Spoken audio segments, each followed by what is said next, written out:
Hello दोस्तों, कैसे हैं आप सब लोग। उम्मीद करता हूं काफ़ी अच्छे होंगे। तो दोस्तों कल मतलब 26 जून को आइडिया फॉर्ज का आईपीओ ओपन होने वाला है।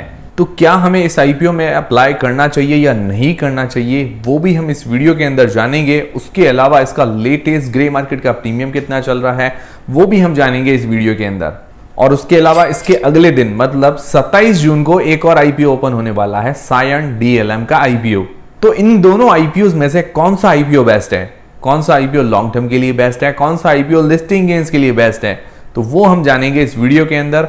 और 4 पॉइंट पर इनको कंपेयर करेंगे, फिर उसमें से हम रैंकिंग निकालेंगे कि पहले नंबर पर कौन है और दूसरे नंबर पर कौन है। ये हमारी पर्सनल रैंकिंग होगी और इसकी बेसिस पर आपको डिसीजन नहीं बनाना है। डिसीजन आपको अपनी रिस्क और अपना एनालिसिस लगा के ही बनाना है। ये मेरा पर्सनल व्यू है। और इसके अलावा दोस्तों 30 जून को एक और नया आईपीओ ओपन होने वाला है, पीकेएच वेंचर्स। उसका अभी तक प्राइस बैंड, मार्केट लॉट वगैरह डिसाइड नहीं हुआ है। इस कारण क्या है कि तीनों को एक साथ कंपेयर नहीं कर पाएंगे। उम्मीद है कि कल तक इसका प्राइस बैंड, मार्केट लॉट भी आ जाएगा।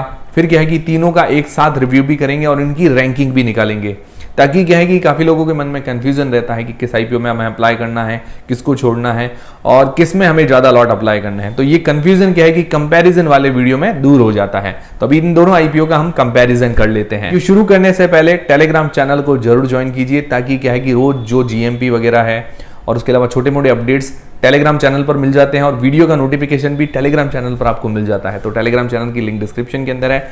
उसके अलावा फ्री में डीमेट अकाउंट खुलवाना है, इंस्टाग्राम, सबकी लिंक आपको डिस्क्रिप्शन के अंदर मिल जाएगी। तो सबसे पहला पॉइंट है जिस पर हम इन दोनों को कंपेयर करते हैं वो है जीएमपी या लिस्टिंग गेन्स। मतलब लिस्टिंग गेन्स अंदाजन दोनों में से किसको ज्यादा मिल सकता है। दोस्तों ग्रे मार्केट के प्रीमियम के हमें पूरे भरोसे नहीं रहना चाहिए। ये सिर्फ एक अंदाजा होता है, ऑफलाइन जो ब्रोकर हैं वो हमें कितना प्रीमियम्स वगैरह दे रहे हैं। दोस्तों आइडिया फॉर्ज का जो आईपीओ है उसका लेटेस्ट ग्रे मार्केट का प्रीमियम 480 रुपए पर शेयर चल रहा है। ये 22 शेयर का लॉट है, तो 10,560 रुपए हमें एक लॉट पर आज की तारीख में फायदा बता रहा है। परसेंटेज वाइज करीब करीब 70 मतलब 70% जैसा ग्रे मार्केट का प्रीमियम है आज की तारीख में। वो बहुत ही बढ़िया ग्रे मार्केट का प्रीमियम चल रहा है। फिर दोस्तों सायन डीएलएम का आईपीओ, उसका लेटेस्ट ग्रे मार्केट का प्रीमियम 105 रुपए पर शेयर, 56 शेयर का ये लॉट है। 5,880 रुपए हमें एक लॉट पर आज की तारीख में फायदा बता रहा है। परसेंटेज वाइज करीब करीब 40% जैसा ग्रे मार्केट का प्रीमियम है आज की तारीख में। तो जीएमपी और लिस्टिंग गेन्स के मामले में अगर इन दोनों को कंपेयर करते हैं तो ज्यादा जो लिस्टिंग गेन्स मिलने की संभावना है वो आइडिया फॉर्ज आईपीओ के अंदर नजर आ रही है, क्योंकि इसका ग्रे मार्केट का प्रीमियम सायन डीएलएम से थोड़ा बेहतर है। तो पहले पॉइंट जीएमपी और लिस्टिंग गेन्स में आइडिया फॉर्ज आगे है। तो दूसरा पॉइंट जिस पर हम इसको कंपेयर करेंगे वो है सेक्टर और कंपनी वाइज। तो सबसे पहले आइडिया फॉर्ज, उसका सेक्टर अगर देखें तो ये ड्रोन सेक्टर की कंपनी, मतलब ड्रोन वगैरह मैन्युफैक्चर करती है।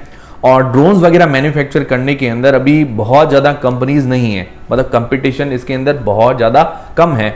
और उसके अलावा इसके पास 50% मार्केट शेयर है ड्रोन्स के अंदर। और ये जो ड्रोन मैन्युफैक्चर करती है सिक्योरिटी, सर्विलांस के लिए और आम जनता के लिए भी ड्रोन्स वगैरह मैन्युफैक्चर करती है। और इसके ड्रोन्स सस्ते नहीं हैं, काफ़ी महंगी रेंज के अंदर आते हैं, काफ़ी हाई क्वालिटी के ड्रोन्स वगैरह मैन्युफैक्चर करती है। और उसके अलावा इसके 2 सॉफ्टवेयर्स भी है जिसके अंदर हम ड्रोन्स की लाइव वीडियो स्ट्रीमिंग भी देख सकते हैं। और उसके अलावा लाइव लोकेशन वगैरह है और भी कुछ सारी चीज़ें ट्रेस वगैरह करने के लिए सॉफ्टवेयर है। तो ये भी अच्छी बात है। और इसके अलावा इंडिया के अंदर इसके पास ड्रोन सेक्टर के अंदर 50% का मार्केट शेयर है। मतलब स्पेशली जो डिफेंस सेक्टर, मतलब ये जो आर्मी वगैरह होते हैं और उसके अलावा पुलिस वगैरह है, उनके पास आइडिया फॉर्ज के ड्रोन्स वगैरह हैं, क्योंकि हाई क्वालिटी के ड्रोन्स हैं, उनको भी हाई क्वालिटी के ड्रोन चाहिए होते हैं। तो उसके अंदर ये डील करती है और 50% मार्केट शेयर है। पूरे जितने भी ड्रोन इंडिया के अंदर सेल होते हैं उसके अंदर आइडिया फॉर्ज के 50% सेल होते हैं। तो लीडिंग कंपनी है अपने ही सेक्टर के अंदर। और उसके अलावा वर्ल्ड के अंदर डिफेंस और सिविल, मतलब जो आम जनता के लिए ड्रोन्स मैन्युफैक्चर करती है, उसके अंदर कंबाइंड रूप से अगर देखें तो 7th ग्लोबली रैंकिंग आती है, 7वें नंबर पर है पूरे वर्ल्ड के अंदर। तो अपने सेक्टर के अंदर लीडिंग कंपनी है, तो ये सबसे बड़ा बेनिफिट हो जाता है आइडिया फॉर्ज के लिए। फिर दोस्तों सायन डीएलएम इलेक्ट्रॉनिक सेक्टर की कंपनी है। इलेक्ट्रॉनिक से रिलेटेड काफी सारे सामान ये मैन्युफैक्चर करती है, जिसके अंदर पीसीबी है, वायर हार्नेस है। तो ये काम भी काफी डिमांडिंग है। और इसके अंदर स्पेशली मतलब जिस सेक्टर को ये सर्विस प्रोवाइड करवाती है उसके अंदर डिफेंस और एरोस्पेस सेक्टर को करीबन 58 मतलब 60% के आसपास वहीं पर ये अपना माल वगैरह मतलब जो भी प्रोडक्ट्स हैं वो सप्लाई करती है। फिर उसके अलावा मेडिकल सेक्टर के अंदर, ऑटोमोबाइल सेक्टर के अंदर, कम्युनिकेशन सेक्टर के अंदर और इंडस्ट्रियल सेक्टर के अंदर अपने इलेक्ट्रॉनिक्स प्रोडक्ट्स वगैरह सेल करती है या उनको सर्विस प्रोवाइड करवाती है। तो इसका भी काफी बढ़िया सेक्टर है, डिमांडिंग सेक्टर है।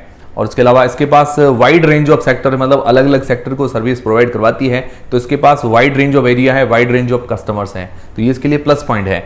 पर इसके अंदर एक ये कमी है कि इस सेक्टर के अंदर कंपटीशन बहुत ज़्यादा है। ऐसी बहुत सारी कंपनीज ऑलरेडी लिस्टेड भी है और नॉन लिस्टेड भी कंपनीज खूब है। तो दोस्तों सेक्टर वाइज अगर देखें तो दोनों ही सेक्टर काफ़ी बढ़िया है और कंपनीज भी दोनों ही काफ़ी बढ़िया नज़र आ रही है।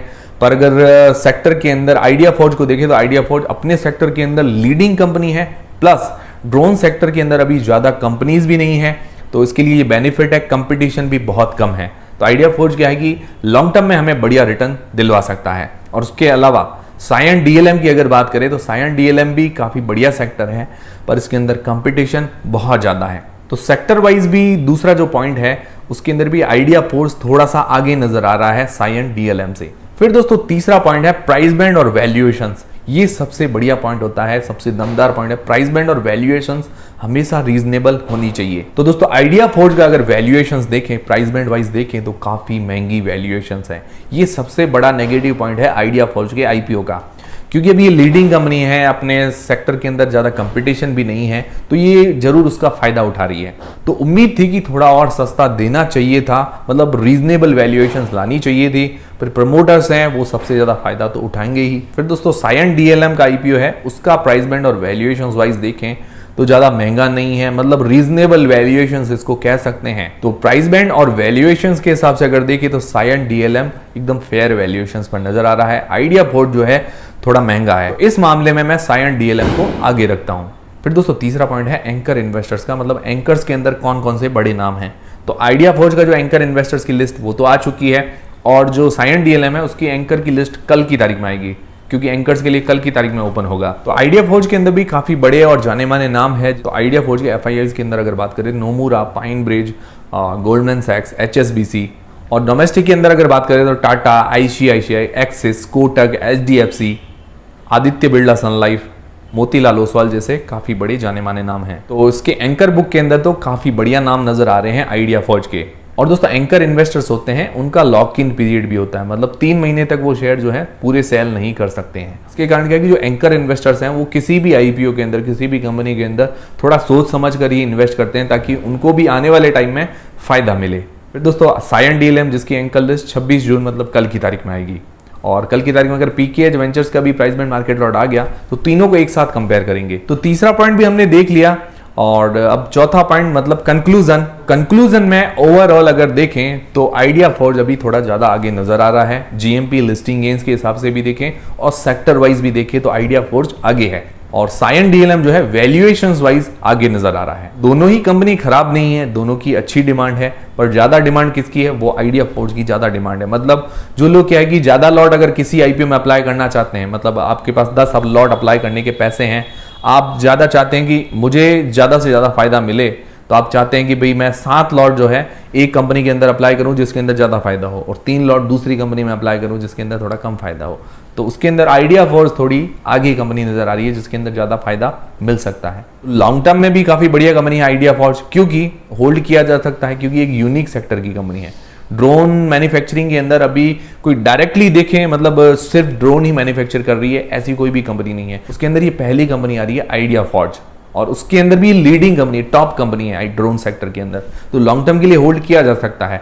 हालांकि ये काफी महंगा भी प्राइस बैंड है, पर फिर भी लॉन्ग टर्म में काफी अच्छी चीज है, इसको होल्ड किया जा सकता है और लॉन्ग टर्म में ये फायदा दे भी सकता है। फिर दोस्तों Cyient DLM electronics manufacturing company है, डिफेंस और एरोस्पेस सेक्टर के अंदर काफी ज्यादा सर्विस प्रोवाइड करवाती है, और इसके अंदर कंपटीशन बहुत ज़्यादा है। इसकी जैसी और भी काफ़ी सारी कंपनीज लिस्टेड है, पर इसके अंदर इसका एक प्लस पॉइंट ये रहा है, एक तो डिफेंस सेक्टर, और दूसरा प्लस पॉइंट ये रहा कि ये फेयर वैल्यूएशंस पर आई है, तो उसको भी हम लॉन्ग टर्म के लिए रख सकते हैं, मतलब कुछ टाइम के लिए इसको रख सकते हैं, 2 साल 3 साल, मतलब अगर हमें 2 गुना 3 गुना जैसे रिटर्न मिल जाए उसके बाद हम इससे एग्जिट हो सकते हैं। ये मेरा पर्सनल व्यू है इन दोनों आईपीओ को लेकर, और ये मेरा कंपेरिजन था, और डिसीजन आपको अपनी रिस्क और अपना एनालिसिस लगा के ही लेना है, मुझे देख के नहीं लेना है। तो उम्मीद करता हूं ये वीडियो देखने के बाद आपका काफी ज्यादा कंफ्यूजन क्लियर हुआ होगा इन दोनों आईपीओ को लेकर। तो क्लियर हुआ है तो वीडियो को एक लाइक जरूर करें, इससे हमें काफी मोटिवेशन मिलता है ऐसे जानकारी रिलेटेड वीडियोस बनाने का। और दोस्तों इन दोनों आईपीओ में अप्लाई करने के लिए आपके पास या आपके फैमिली मेंबर्स में किसी के पास भी डीमेट अकाउंट नहीं है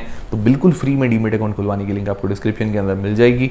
एंजल वन के साथ आप डीमेट अकाउंट खुलवा सकते हैं बिल्कुल फ्री में। और बाकी दोस्तों एसएमई आईपीओ की अगर बात करें तो SN specialty, green shape appliances का आईपीओ और उसके अलावा पेंटागन रबड़ का जो आईपीओ है, इन तीनों आईपीओ की डिमांड थोड़ी सी है, बाकी सारे एसएमई आईपीओ की अभी डिमांड नहीं है।